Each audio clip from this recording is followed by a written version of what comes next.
Bienvenidos al Librero de Marta. El tema de hoy es la declamación. ¿Es un arte?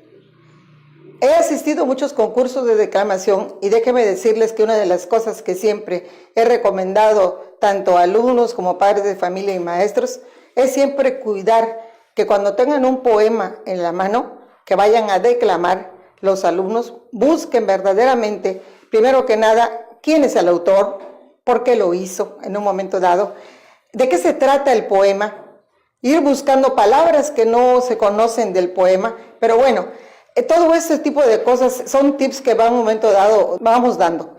Pero en sí, ¿qué es declamar? No es lo mismo declamar que recitar. Declamar es ante un público, pararse y expresarse con mímica, con todo el cuerpo de uno, ante un público selecto. Y recitar simplemente es tomar un libro y leer algo que está escrito sin darle tanto énfasis y tanta mímica, por decirlo así. Hay una diferencia también en la lectura en voz alta. Hay gente que también no sabe leer la lectura en voz alta. Para leer también un libro en voz alta, tienes que tener mucho cuidado también en la expresión que le vas a dar cuando tú estés declamando. Pero vamos a regresar un poquito a lo que es en sí la declamación o el arte de declamar. Cuando uno declama, lo primero que hay que cuidar es cómo te paras ante el público. Por lo regular siempre debes de entrar al público, a decir tu poema, dar un paso al frente, que eso es lo que tú tienes que hacer, e iniciar tu poema. Cuidar mucho que cuando tú hables no te toques tu cuerpo. En declamación no se debe uno tocar absolutamente nada. Si voy a hablar de mi rostro, mis manos van a mi rostro, o va hacia mi cuerpo, si es mi corazón, o alguna parte que tengo que tocar, pero no debo de tocarme mi cuerpo. Otra de las cosas que no debemos hacer en declamación es un momento dado tirarme al piso o llorar, ¿no? Estamos haciendo teatro. Y en declamación no es teatro. Declamar es un arte en el cual vamos a transmitir ese poema al público y le vamos a hacer sentir al público lo que el poeta escribió. Mucha gente confunde lo que es poesía con declamación. Poesía en un concurso es que tú escribas un poema y los que están del otro lado, que son los que van a calificar lo que tú escribiste como poema, ¿sí? Que es muy diferente a un concurso de declamación donde tú vas a interpretar lo que el poeta escribió.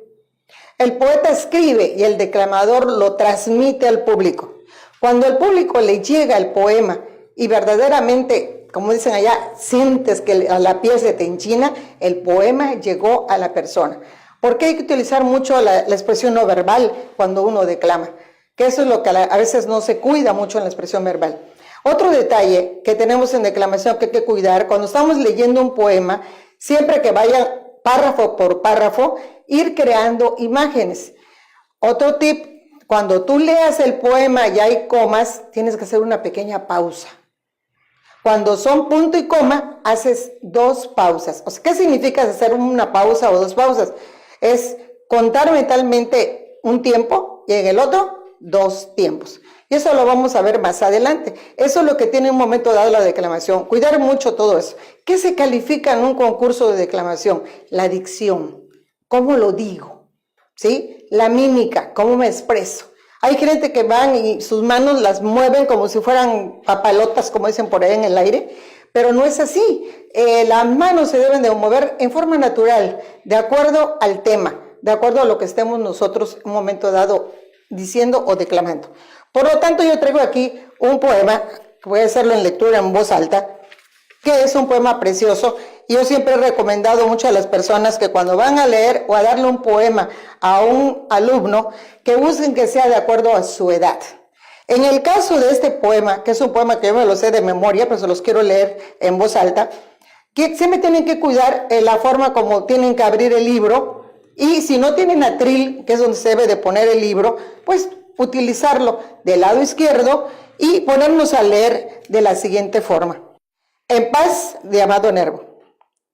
Muy cerca de mi ocaso, yo te bendigo, vida, porque nunca me diste ni esperanza fallida, ni trabajos injustos, ni pena inmerecida.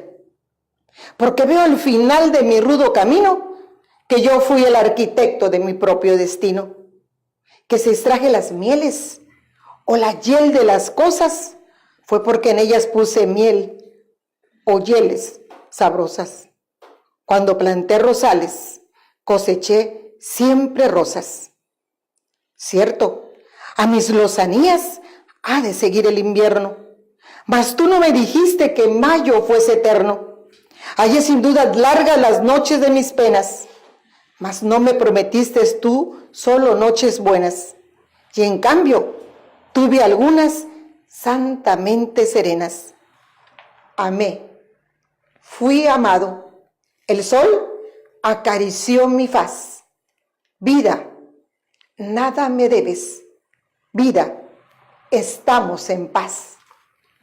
Es un poema precioso de Amado Nervo, que en realidad para conocer a este autor tenemos que haber entendido quién era él, cuándo lo hizo, buscar sobre él en un momento dado para poder interpretarlo. Y eso para una persona que ya tiene cierta edad, en la cual podemos decir que él va a expresarse en un momento dado con este tipo de poemas.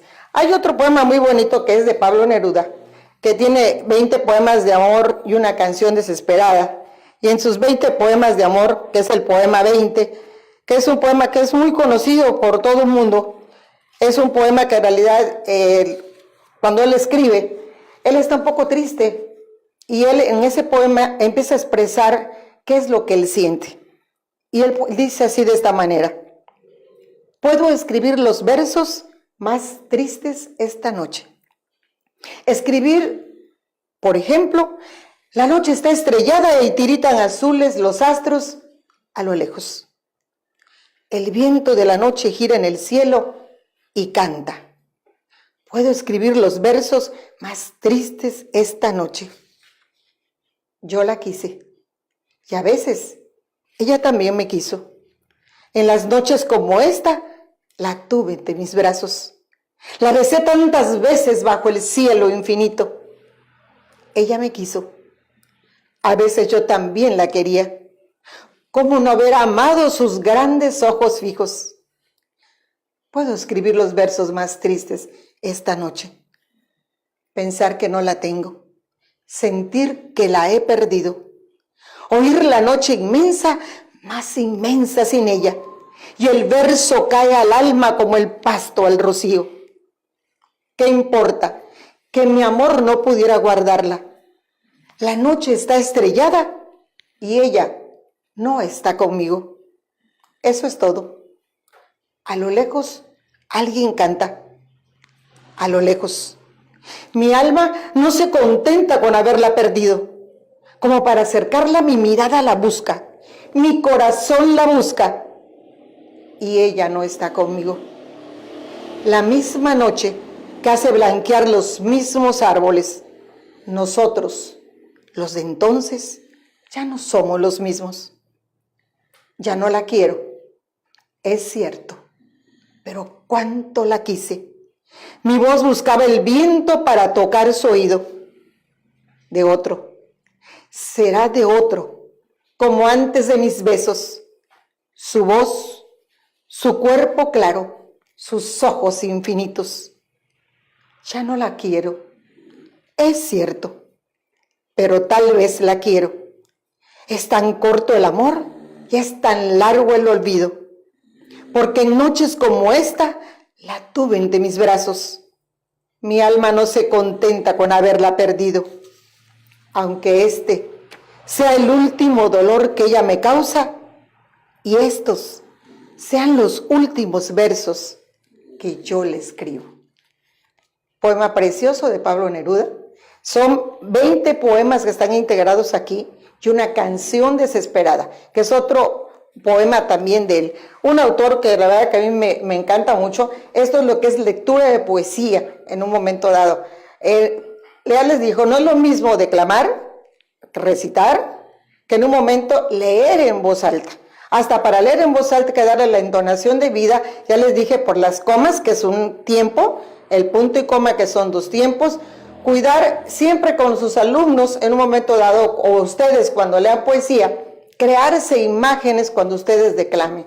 Sí, porque a tus plantas ruedo como una hilota rendida, Yo una mirada te pido con temor, casi con miedo.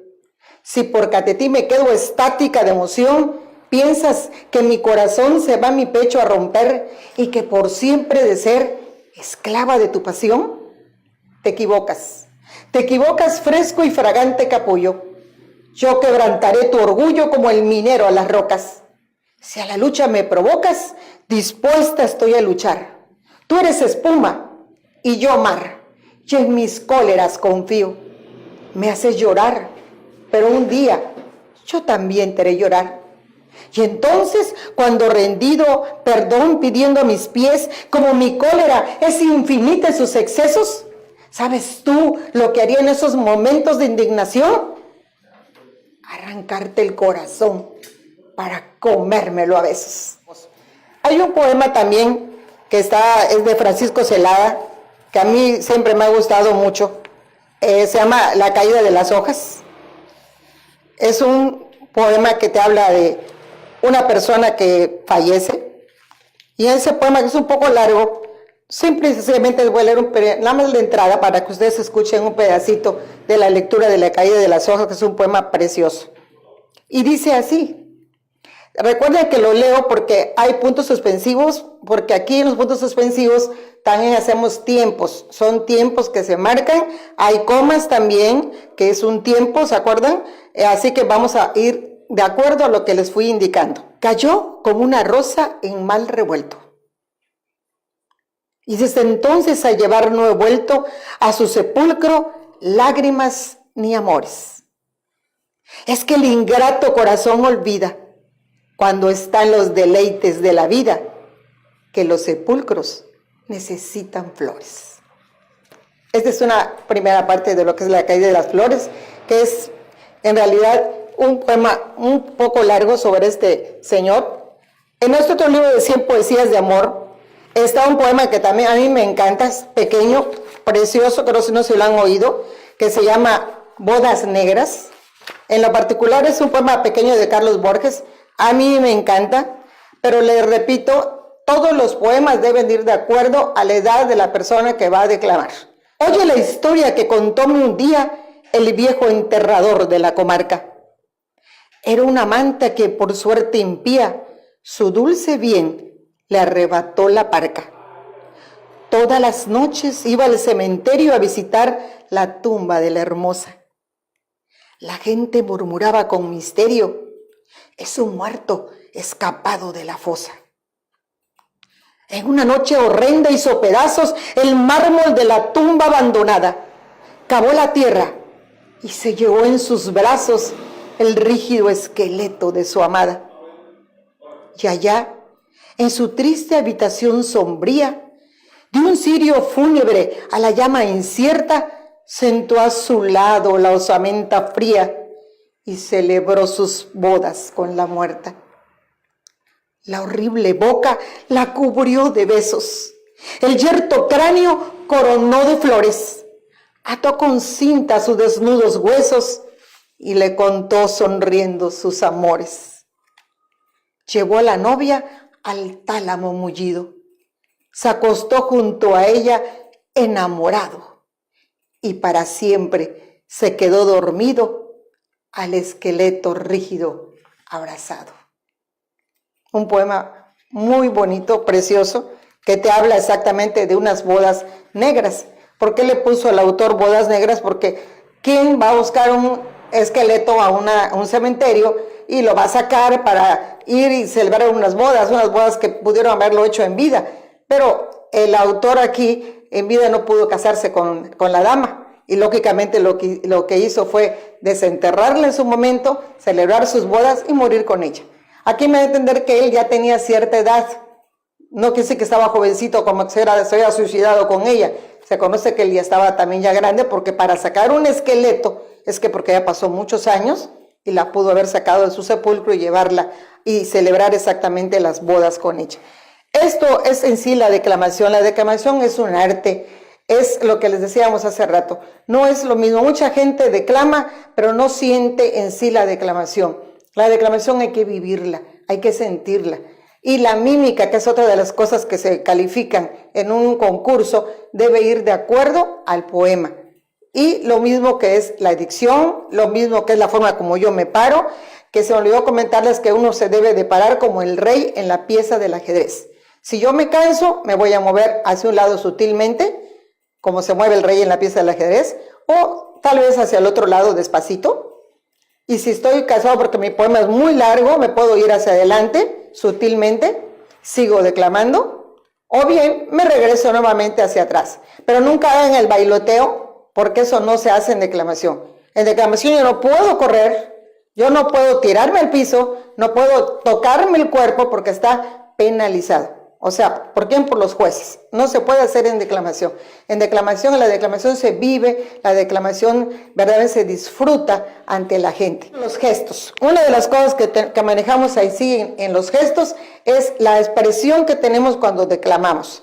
Hay un poema que se llama El Desertor, que es un poema también muy bonito, donde van a ver ustedes cómo se maneja aquí en este poema al personaje que van a ejecutar, al otro personaje que entra y el narrador que entra, porque en los poemas también hay un narrador. Puede ser que no exista el narrador, hay poemas que sí entra el narrador en todo el poema y es el que narra el poema, pero aquí va a haber un narrador en un momento dado. Ese es un poema de una persona que deserta y le preguntan por qué motivo lo hizo. Él dice y explica en el poema por qué. Y el poema empieza así. Allí, junto al viejo muro, entre la hierba escondido, y el campo alegre y florido, y el cielo impasible y puro. Cuadro que tuve delante y que hoy como entonces veo, ante un pelotón el reo, y en un flanco el comandante. Cesen tus ruegos, prolijo, ¿por qué huiste a la montaña? Señor, porque en mi cabaña estaban sin pan mis hijos. ¿Por qué trocaste el arado por el fusil? Fue imprudencia. Señor, ha sido violencia, la leva me hizo soldado. Basta, arrodíllate luego, la disciplina es un yugo. Yo no soy más que el verdugo. Preparen, apunten, fuego. Allí, junto al viejo muro, entre la hierba escondido, y el campo alegre y florido, y el cielo impasible y puro. Un poema maravilloso de la gente que me remonta a la época de la Revolución, que los sacan de sus casas y que los obligan a entrar a la guerra, y cuando ahí les preguntan por qué lo hicieron, ellos explican por qué. De todos modos, los fusilan en un paredón, ¿no? Por eso inicia el poema que está entre las hierbas, algo está escondido ahí. Entonces, cuando empezamos a declamar, hay que decirle al público un momento dado, si se puede, o si no, explicar de qué se trata el poema. O bien, al alumno, cuando vaya a preparar su poema, que vaya él viendo o escuchando a su maestro que le va indicando de qué trata el poema, cada pedazo de verso del poema, para que cuando él vaya a explicarlo o expresarlo, pueda hacerlo de la manera mucho mejor. Otra de las cosas ya para terminar son las famosas pausas que les recuerdo que tienen que hacer ustedes en la declamación. Entonces, retomando todo, ¿la declamación es un arte? ¿Qué opinan? Yo siento que sí es un arte porque lo hacemos ante un público y lógicamente manejamos toda nuestra expresión corporal ante el público para llegar con el poema. Y déjenme decirles que para mí la declamación ha sido desde que yo era una niña algo muy mío y que lo he traído siempre en todos lados donde voy y siempre mis consejos se los doy. Cuando me dicen que prepare a algún alumno, con mucho gusto lo hago y lo primero que le digo es, ¿estás dispuesto a escuchar los consejos para que tú los lleves a efecto? Y quitarle todas esas maneras de siempre estar moviendo las manos como si fuera nada más porque sí, porque a veces los maestros escogen solamente a los alumnos que dicen, que a ver quién va a declamar, y dice uno, pues yo, bueno, tú te vas al de la declamación, y no los preparan. Y si los preparan a su manera, de como a ellos los prepararon igual. Es una secuencia de cadenas. Cuando llegan al concurso, lógicamente los jueces, pues vamos a calificar en un momento dado, o se va a calificar eso que les estoy diciendo. Desde que se paran, desde la forma como lo dicen, las pausas que hacen, la expresión que tienen, su mímica, que es lo más natural que deben manejar, y sobre todo la forma como ellos se paran ante el público. Porque a veces me ha tocado ver en concursos niños que corren porque gritan el papel y que no sé qué, y dices tú, bueno, ¿qué les pasa? O niños que se tiran al piso, como en el poema de Paquito, que es sobre una tumba, y cree que la tumba está en el piso. No, tú con tu rostro señala que hay una tumba abajo, y tú dile a esa tumba que tú te estás imaginando quién eres, y decirle que eres Paquito, pero no tirarme al piso para poder llorar en ese momento y decirle al piso que ahí es Paquito. Entonces, lógicamente, se pierde la atención del público por verte tirado en el piso y estamos haciendo teatro. Entonces, una de las cosas que vemos es lo que es la pausa. Vimos lo que es la naturalidad y, lógicamente, la flexibilidad. ¿Qué es la flexibilidad de un momento dado? Es variar nuestro tema. Vimos ahorita en el caso del desertor la intensidad con la que se manejó tanto un autor como el otro, porque está un narrador entrando ahí, y lógicamente hay dos personajes que están jugando en declamación. Para nosotros el día de hoy la declamación es un arte, se los dejo a ustedes como pregunta. Ojalá hayan disfrutado la lectura de poesía en voz alta y sobre todo los consejos que se le dan de cómo se debe declamar. Y el día de hoy agradecemos su presencia en el librero de Marta.